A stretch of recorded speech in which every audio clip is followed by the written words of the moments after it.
Hello guys, this is my review of Ferngully, the Last Rainforest. Now remember that this is my opinions, and if you have a different opinion than me, that's great, but you have to let me speak my mind. So let's get on with it.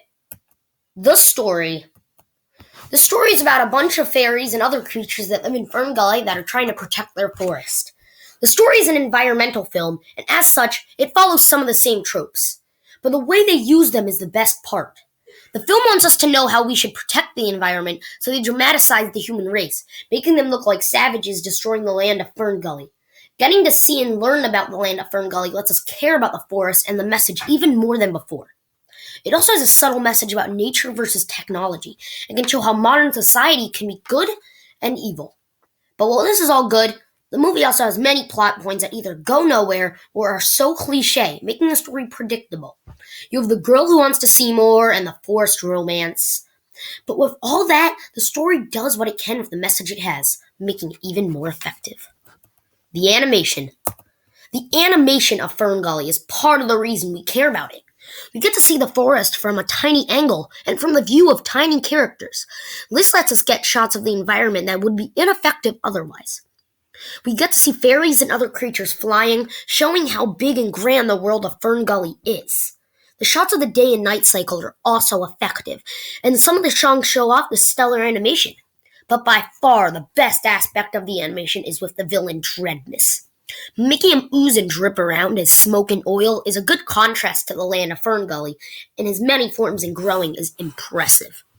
While some people might dislike this movie, the animation is nothing to sneeze at. The characters. The characters are likable, to say the least. They serve a purpose in the story and change in the course of events that take place.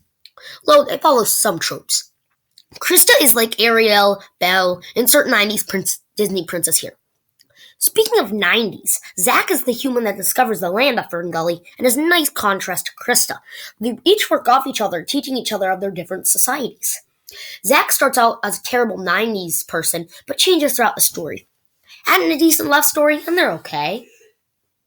The Bat is a good comic relief, and helps out in the duo throughout the story. He makes a lot of references, and is funny. Bendis is a good villain, but he doesn't do anything. We don't know enough about him to even care about him. The other inhabitants are pretty useless low until the end.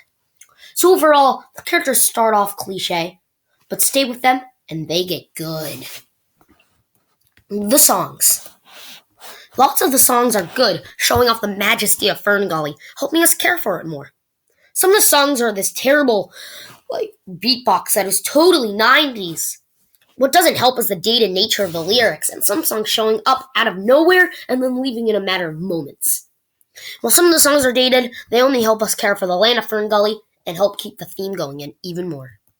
Overall, while Ferngully might be an environmental film, it does the best it can with what it has, showing us the best it can with its message, beautiful animation, colorful songs that do what they're supposed to do, and characters that are charming and you will care about.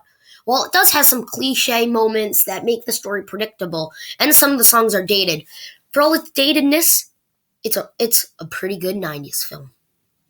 So my scores are story 7, animation 10, characters 6, and the songs a 7. So this is my review of Ferngully.